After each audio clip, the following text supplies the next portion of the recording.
दोस्तों, क्या आप जानना चाहते हैं कि हैरी के लौटने के बाद हॉगवर्ट्स में क्या-क्या हुआ?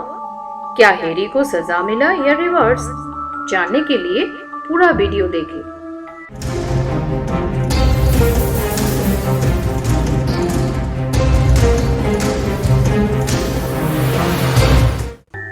और हाँ, तागाज हैरी पॉटर अब सबके लिए हैरी पॉटर की पूरी सीरीज हिंदी में लेके आया है।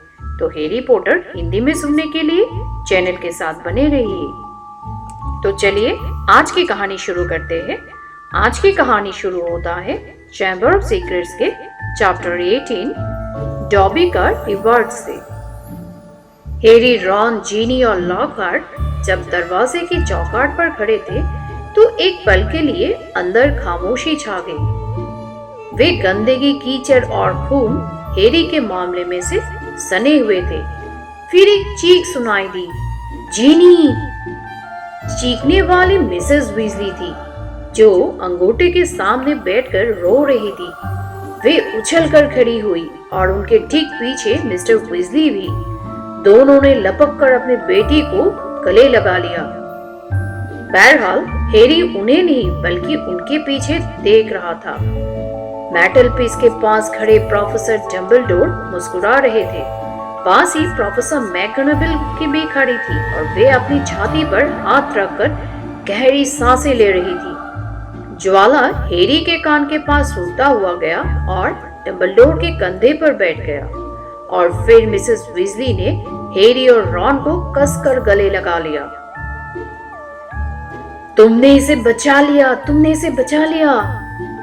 तुमने ये कैसे किया? प्रोफेसर मैगोनागल धीमे से बोली। मुझे लगता है कि हम सब ये जानना चाहते हैं। मिसेस वीजली ने हैरी को छोड़ दिया। वो एक पल के लिए झिझका, फिर टेबल के पास तक गया और वहां बोलती टोपी, मानिक जड़ी तलवार और रिडल की डायरी रख दी। फिर उसने उन लोगों को सब कुछ बताना शुरू किया।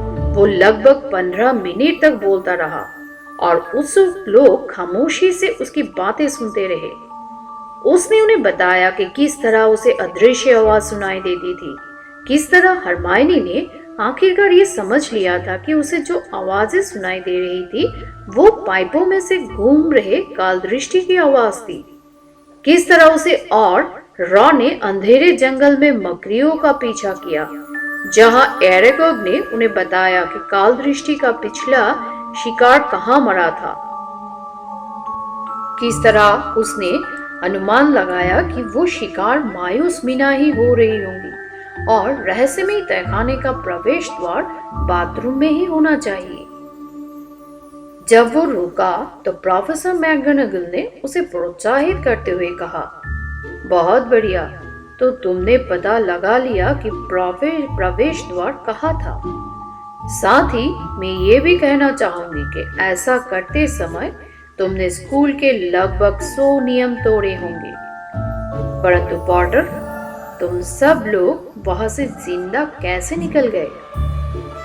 अब तक बहुत ज्यादा बोलने के कारण हैरी की आवाज भर्राने लगी थी।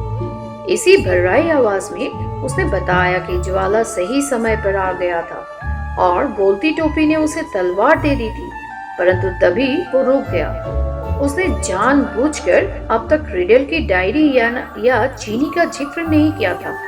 जीनी अपने माँ के कंधे पर सिर टिकाकर खड़ी थी और उसके गालों पर अब भी आंसू खामोशी से बह रहे थे। हैरी ने दहशत से सोचा कि ऐसा तो नहीं कि जीनी को स्कूल से निकाल दिया जाएगा। रिडल की डायरी अब काम नहीं करेगी। अब ये कैसे साबित किया जा सकता है कि डायरी ने ही जीनी को ये सब करने के लिए मजबूर किया था? हैरी ने मदद के लिए डंबलडोर की तरफ देखा, जो हल्के से मुस्कुराए। उनके आधे चांद के आकार के चश्मे में आग की रोशनी चमक रही थी। डंबलडोर धीरे से बोले, मेरी सबसे ज्यादा रुचि ये जानने में है कि लॉकहार्ट वोल्डेमॉर्ट ने जीनी को किस तरह अपने वश में कर लिया, जबकि मेरे सूत्रों के अनुसार वो इस समय अल्बेनिया के जंगलों में छुपा हुआ है। हैरी को बहुत राहत मिली। उसे जबरदस्त राहत का एहसास हो रहा था। क्या? मिस्टर विजली ने सदमे से कहा। तुम जानते हो कौन? जीनी के वश में? परंतु जीनी वश में नहीं है। जीनी वश में नहीं थी। क्या सचमुच? हैरी ने जल्दी से डायरी उठाकर डंबलडोर को दिखाते हुए कहा, ये काम इस डायरी ने किया था। जब रिडल 16 साल का था तब उसने ये डायरी लिखी थी। डंबलडोर ने हैरी से डायरी ले ली और अपनी लंबी भूरी हुई नाक के नीचे रखकर उत्सुकता से उसके जले और गीले पन्ने देखे। बहतरी, वे धीमे से बोले, ये बात तो तय है, वो हॉगवर्ट्स का अब तक का शायद सबसे प्रतिभाशाली विद्यार्थी था। वे विजली परिवार की ओर मुड़े, जो पूरी तरह हैरान देख रहे थे। बहुत कम लोग जानते हैं कि लॉर्ड वोल्डेमॉर्ट का असली नाम टॉम रिडल था। 50 साल पहले मैंने खुद उसे हॉगवर्ट्स में पढ़ाया था। स्कूल से निकलने के बाद वो गायब हो गया, बहुत दूर दूर तक घूमा, गुप्त कलाओं में गहराई तक डूब गया, बुरे से बुरे जादूगर की सोहबत में रहा, इतने सारे खतरनाक जादुई रूप परिवर्तनों से गुजरा कि जब वो लॉर्ड वोल्डेमॉर्ट बनकर दोबारा सामने आया तो उसे पहचानना आसान नहीं था। शायद ही किसी ने लॉर्ड वोल्डेमॉर्ट को उस बुद्धिमान और आकर्षक लड़के के साथ जोड़कर देखा जो कभी यह हेड बॉय था। परंतु जीनी, मिसेस वीजली बोली, हमारी जीनी का उसे क्या लेना देना था? जीनी ने सुबकते हुए कहा, उसकी डायरी मैं उसमें लिखती रही थी और वो पूरे साल मुझे जवाब देता रहा। मिस्टर वीजली हक्के बक्के दिखते हुए बोले, जीनी, क्या मैंने तुम्हें कुछ नहीं सिखाया? मैंने तुमसे हमेशा क्या कहा था, कभी किसी सोचने वाली चीज पर विश्वास मत करना। जिसके बारे में ये मालूम ना हो उसका मस्तिष्क कहाँ है? तुमने ये डायरी मुझे या अपनी माँ को क्यों नहीं दिखाई? इतनी संदिग्ध चीज, स्पष्ट रूप से इसमें काला जादू भरा था। मैं नहीं जानती थी, जीनी सुबकने लगी। मुझे ये डायरी उन किताबों के भीतर मिली थी जो मम्मी ने मुझे दी थी। मुझे लगा किसी ने उसे वहां बस छोड़ दिया है और उसके बारे में भूल गया है। डंबलडोर सख्त लहजों में बीच में बोले, मिस वीजली को सीधे अस्पताल जाना चाहिए। ये उनके लिए बहुत यातना का दौर रहा है। उसे कोई सजा नहीं दी जाएगी। उससे बड़े और ज्यादा समझदार जादूगर लॉर्ड वोल्डेमॉर्ट से धोखा खा चुके हैं। उन्होंने दरवाजे की तरफ कदम बढ़ाकर उसे खोला। बिस्तर पर आराम और शायद गर्म चॉकलेट का एक बड़ा धुआं निकलता मग। मैंने हमेशा पाया है कि इससे मेरी हालत सुधर जाती है। उन्होंने जीनी की तरफ दयालुता से मुस्कुराते हुए कहा, मैडम पॉम्फ्री तुम्हें इस समय भी जागती हुई मिलेगी। वे बेजान लोगों को मंत्र कवच का काढ़ा पिला रही होगी। मुझे लगता है काल दृष्टि के शिकार किसी भी पल होश में आ सकते हैं। रॉन ने खुश होते हुए कहा, तो हरमाइनी आज ठीक हो जाएगी? डंबलडोर बोले, ऐसा कोई नुकसान नहीं हुआ है जो ठीक ना हो सके। मिसेस वीजली जीनी को बाहर ले गई और मिस्टर वीजली भी उनके पीछे चले गए। वे अब भी बुरी तरह बिचलित दिख रहे थे। प्रोफेसर डंबलडोर ने कुछ सोचते हुए प्रोफेसर मैकगोनागल से कहा, देखो मिनर्वा, मैं सोचता हूँ कि इसके बाद एक अच्छा जश्न होना चाहिए। मेरा आपसे आग्रह है कि आप किचन में जाकर इसकी तैयारी करने की खबर दे दें। ठीक है, प्रोफेसर मैकगोनागल ने फुर्ती से कहा और दरवाजे की तरफ बढ़ी। पॉटर और वीजली से निपटने की जिम्मेदारी मैं आपको सौंपती हूँ। ठीक है, बिल्कुल, डंबलडोर ने जवाब दिया। प्रोफेसर मैकगोनागल चली गई। हैरी और रॉन अनिश्चयता से डंबलडोर को ताकते रहे।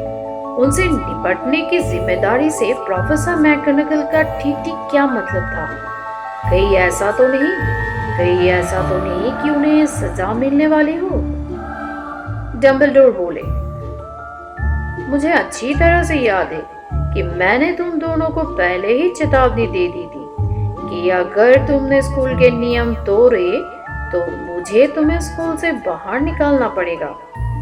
रॉन ने दहशत से अपना मुंह फाड़ा, जिससे ये पता चलता है कि अच्छे से अच्छे आदमी को भी कई बार अपने शब्द वापस लेना पड़ते हैं। डम्बलडोर मुस्कुराते हुए आगे बोले, तुम दोनों को स्कूल की सेवाओं के लिए विशेष पुरस्कार मिलेगा और मुझे देखने दो। हाँ, मैं सोचता हूँ कि तुम दोनों को गुरुद्वार के लिए 200 पॉइंट भी मिलना चाहिए। रॉन का चेहरा लॉकहार्ट के वैलेंटाइन के फूलों की तरह चमकीला गुलाबी हो गया और उसने अपना मुंह दोबारा बंद कर लिया। डम्बलडोर ने आगे कहा, परंतु हम में से कोई अब भी इस खतरनाक अभियान में अपनी भूमिका के बारे में बिल्कुल खामोश है। इतनी विनम्रता क्यों दिखा रहे हो गिलरॉय? हैरी चौंक गया। वो लॉकहार्ट के बारे में तो बिल्कुल ही भूल गया था। वो पलटा और उसने देखा कि लॉकहार्ट कमरे के कोने में खड़ा हुआ था और अभी बेवजह मुस्कुरा रहा था। जब डम्बलडोर ने उसकी तरफ देखते हुए उसका नाम लिया तो लॉकहार्ट ने पीछे मुड़कर देखा कि वे किससे बोल रहे थे। प्रोफेसर डम्बलडोर, रॉन ने तुरंत कहा, रहस्यमय तहखाने में एक दुर्घटना घट गई थी। Professor Lockhart? क्या मैं प्रोफेसर हूँ? लॉकहार्ट ने हल्के आश्चर्य से कहा, बहुत बढ़िया, मुझे तो लग रहा था कि मैं किसी लायक नहीं हूँ। रॉन ने डम्बलडोर को शांतिपूर्वक बताते हुए कहा, लॉकहार्ट ने हम पर याददाश्त भुलाने का मंत्र पढ़ने की कोशिश की थी, परंतु छरी ने पलटकर उन्हीं पर मंत्र दे मारा। अच्छा, डम्बलडोर ने कहा और अपना सिर हिलाया। उनकी लंबी सफेद भुएं फड़क रही थी। अपनी ही तलवार से चोट खा गए लॉकहार्ट। तलवार? लॉकहार्ट ने सपकाते हुए कहा, मेरे पास तलवार नहीं है, उस लड़के के पास है। उन्होंने हैरी की ओर संकेत किया, वो आपको तलवार दे सकता है। डम्बलडोर रॉन से बोले, क्या तुम प्रोफेसर लॉकहार्ट को अस्पताल ले जा सकते हो? मैं हैरी से अकेले में कुछ बातें करना चाहता हूँ। लॉकहार्ट टहलते हुए बाहर चला गया। दरवाजा बंद करते समय रॉन ने डम्बलडोर तथा हैरी की तरफ पलटकर अजीब निगाह से देखा। डम्बलडोर आग के पास वाली एक कुर्सी पर पहुंचे। फिर वे बोले, बैठ जाओ हैरी। और हैरी ना जाने क्यों घबराहट महसूस करते हुए बैठ गया। हैरी, सबसे पहले तो तुम्हें धन्यवाद देना चाहता हूँ, डम्बलडोर ने कहा। उनकी आंखों में एक बार फिर चमक दिख रही थी। तुमने तहखाने में मेरे प्रति सच्ची वफादारी दिखाई होगी। इसके अलावा कोई दूसरी चीज ज्वाला को तुम तक नहीं पहुंचा सकती थी। उन्होंने ज्वाला को थपथपाया, जो अपने पंख फड़फड़ाते हुए उनके घुटनों पर बैठ गया था। जब डम्बलडोर ने उसे देखा तो हैरी अजीब ढंग से मुस्कुराया। तो तुम टॉम रिडल से मिल गए? डम्बलडोर ने सोचते हुए कहा, मैं कल्पना कर सकता हूँ कि तुमसे मिलने में उसकी सबसे ज्यादा रुचि रही होगी। हैरी को जो बात सबसे ज्यादा परेशान कर रही थी, अचानक वो उसके मुंह से धड़धड़ाती हुई निकल गई। प्रोफेसर डम्बलडोर, रिडल ने कहा था कि मैं उसकी तरह हूँ। उसने कहा था हमारे बीच अजीब सी समानताएं हैं। उसने ऐसा कहा? डम्बलडोर ने अपनी मोटी सफेद भुओं के नीचे से हैरी की तरफ विचारपूर्वक देखते हुए कहा, और तुम्हें क्या लगता है हैरी? मुझे नहीं लगता मैं उसकी तरफ हूँ। हैरी ने अपनी उम्मीद से ज्यादा तेज आवाज में बोलते हुए कहा, मेरा मतलब है मैं तो गुरुद्वार में हूँ। मैं तो। परंतु वो खामोश हो गया। उसके मन में छुपी शंका दोबारा उभरने लगी। उसने एक पल बाद दोबारा बोलना शुरू किया, प्रोफेसर, बोलती टोपी ने मुझसे कहा था कि अगर मैं नागशक्ति में होता तो बेहतर होता। कुछ समय के लिए सब लोग यही मानने लगे थे कि मैं ही नागशक्ति का वारिस हूँ, क्योंकि मैं सर्व भाषा बोल सकता हूँ। तुम सर्वभाषा इसलिए बोल सकते हो हैरी, डम्बलडोर ने शांति से कहा, क्योंकि लॉर्ड वोल्डेमॉर्ट जो नागेश नागशक्ति का आखिरी बचा हुआ वारिस से सर्वभाषा बोल सकता है। अगर मैं गलत नहीं हूँ तो जिस रात उसने तुम्हें ये निशान दिया था, उसी रात को उसने तुम्हें अपनी कुछ शक्तियां भी दे दी थी। हालांकि मुझे पूरा यकीन है कि तुम्हें शक्तियां देने का उसका कोई इरादा नहीं था। हैरी ने भौचक्के होते हुए पूछा, वोल्डेमॉर्ट ने मुझे अपनी कुछ शक्तियां भी दी थी? निश्चित रूप ऐसा ही लगता है। हैरी ने डम्बलडोर की तरफ हताशा से देखते हुए कहा, तब तो मुझे नाग शक्ति में होना चाहिए। बोलती टोपी को मुझ में नाग शक्ति की शक्तियां दी गई होंगी और उसने इसके बावजूद तुम्हें गरुड़द्वार में रख दिया। डम्बलडोर ने शांति से कहा, मेरी बात ध्यान से सुनो हैरी, तुम में ऐसी कई गुण हैं जिन्हें नागेश नागशक्ति अपने चुने हुए विद्यार्थियों में सबसे ज्यादा पसंद करता था। उसकी खुद की बहुत दुर्लभ क्षमता यानी कि सर्वभाषा, चतुराई, संकल्प, कुछ हद तक नियम तोड़ने की आदत थी। उन्होंने आगे कहा, उनकी मुंह एक बार फिर फड़कने लगी थी, परंतु इसके बाद भी बोलती टोपी ने तुम्हें गरुड़द्वार में रखा। तुम जानते हो ऐसा क्यों हुआ? सोचो। हैरी ने हारे अंदाज में कहा, उसने मुझे गरुड़द्वार में सिर्फ इसलिए रखा क्योंकि मैंने उनसे अनुरोध किया था कि मुझे नागशक्ति में ना भेजे। बिल्कुल ठीक। डम्बलडोर का चेहरा खुशी से एक बार फिर चमकने लगा था। इसी वजह से तुम टॉम रिडल से बहुत अलग हो। हम क्या है? ये हमारी योग्यताओं से नहीं बल्कि हमारे फैसलों से जाहिर होता है। परंतु हैरी अब भी अपनी कुर्सी पर स्तब्ध और स्थिर बैठा था। और हैरी, अगर तुम्हें इस बात का सबूत चाहिए कि तुम्हारी असली जगह गरुड़द्वार है, तो मैं ये सुझाव देता हूँ कि तुम इसे जरा गौर से देखो। डम्बलडोर प्रोफेसर मैकगोनागल की टेबल तक पहुंचे। उस पर उसे उन्होंने खून से सनी चांदी की तलवार उठाई और हैरी को दे दी। हैरी ने उसे धीमे से पलटकर देखा। आग की रोशनी में बड़े बड़े मानिक चमक रहे थे और फिर उसने मूठ के ठीक नीचे लिखा नाम देखा, गौरव गरुड़द्वार। डम्बलडोर ने समझाते हुए कहा, हैरी, सिर्फ एक सच्चा गरुड़द्वार वाला ही इस तलवार को टोपी में से निकाल सकता था।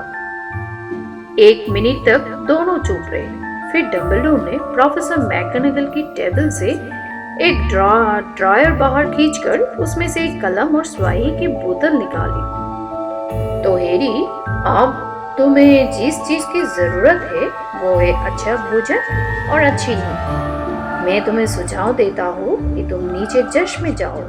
तब तक मैं अस्कबान में एक पत्र भिजवाता हूँ।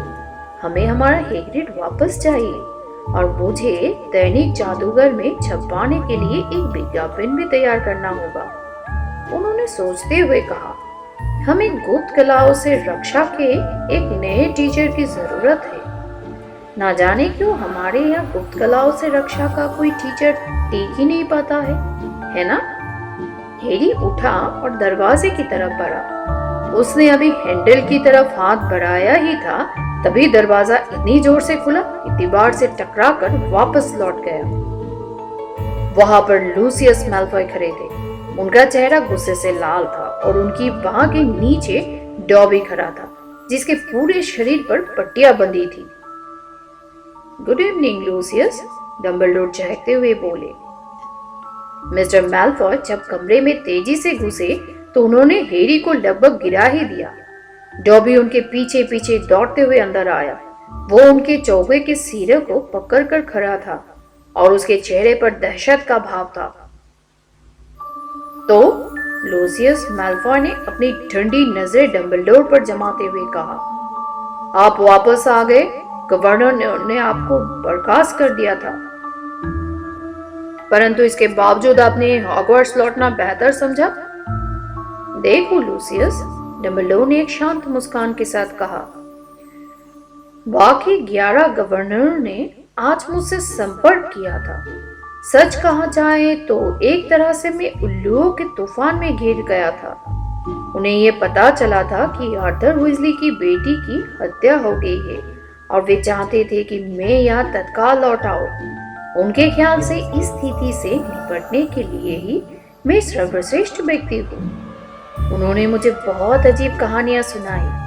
उनमें से कुछ ने तो ये बताया कि मेरी बर्खास्तगी के लिए उनके दस्तखत करवाते समय आपने उन्हें धमकी दी थी कि अगर उन्होंने दस्तखत नहीं किए तो आप उनके परिवारों को श्राप दे देंगे। मिस्टर मैलफॉय हमेशा से ज्यादा पीले दिखने लगे, परंतु उनकी आंखें अभी आक्रोश से सिकुड़ी हुई थी।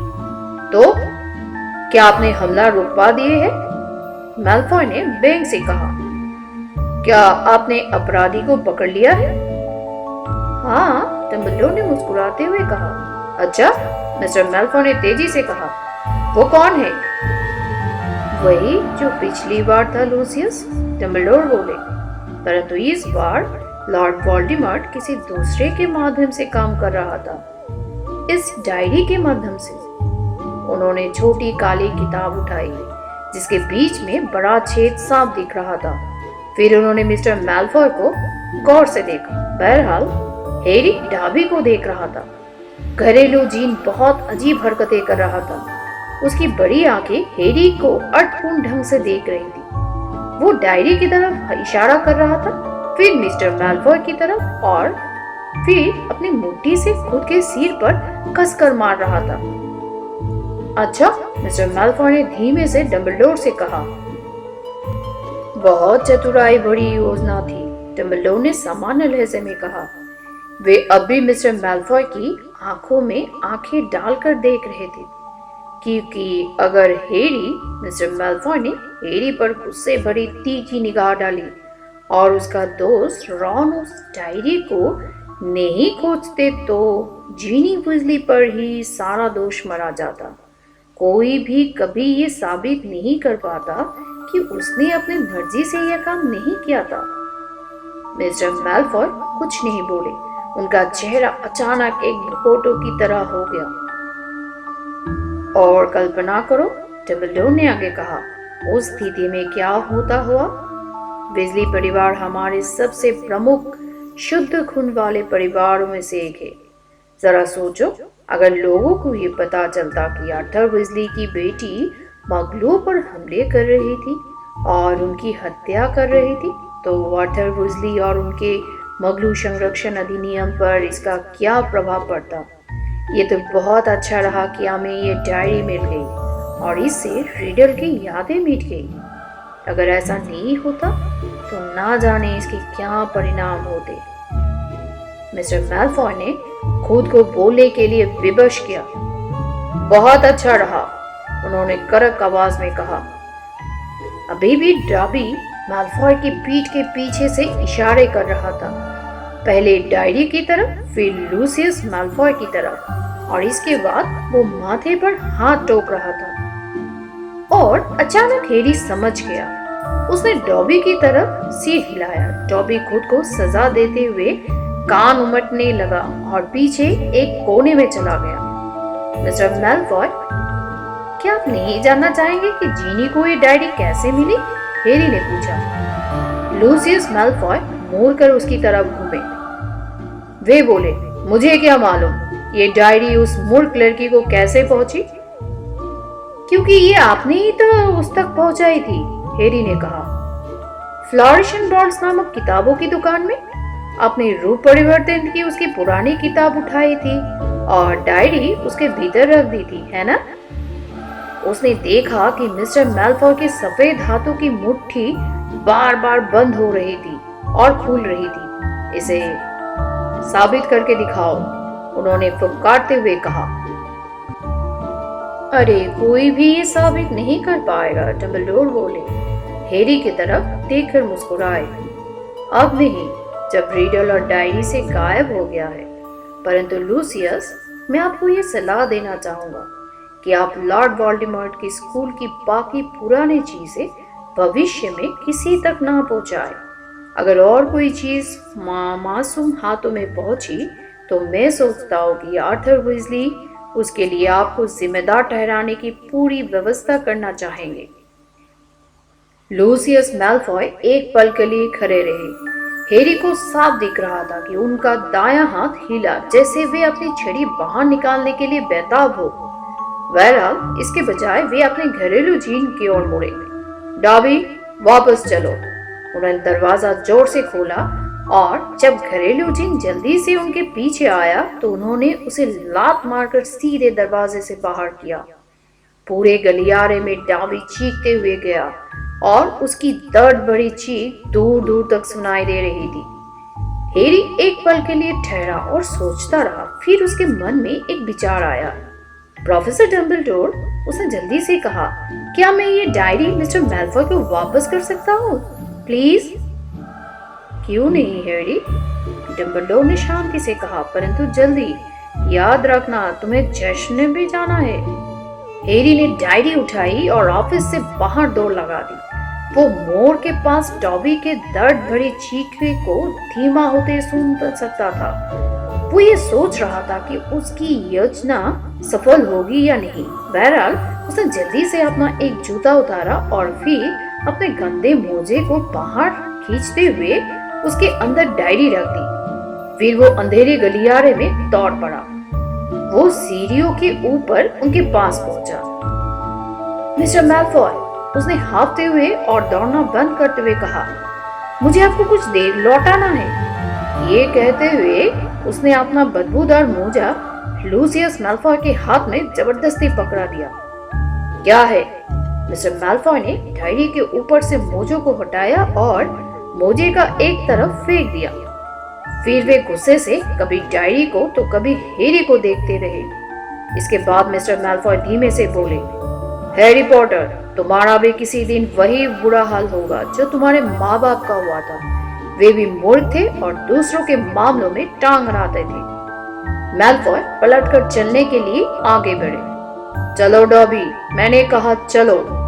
परंतु डॉबी हिला तक नहीं। उसके हाथ में हैरी का बदबूदार गंदा मोजा था और वो इसकी तरफ ऐसे देख रहा था जैसे उसे कोई अनमोल खजाना मिल गया हो। तो दोस्तों, आज के लिए कहानी इतना ही। और क्विज सेक्शन में आज के क्वेश्चन है। क्वेश्चन नंबर 1, हैरी और रॉन को कितने पॉइंट्स मिले? वोल्डेमॉर्ट का असली नाम क्या था? क्वेश्चन नंबर 2 और क्वेश्चन नंबर 3, हैरी ने डॉबी को क्या दिया था? तो अगर आपको आंसर्स पता है तो कमेंट सेक्शन में जरूर शेयर करें। तो अगले एपिसोड में हम जानेंगे कैसे हैरी ने डॉबी को मैल्फॉय के चंगुल से छुड़ाया। तो जानने के लिए अगले एपिसोड का इंतजार करें और कहानी अच्छा लगे तो do like, share and subscribe this channel. Thank you for watching the gauze Harry Potter.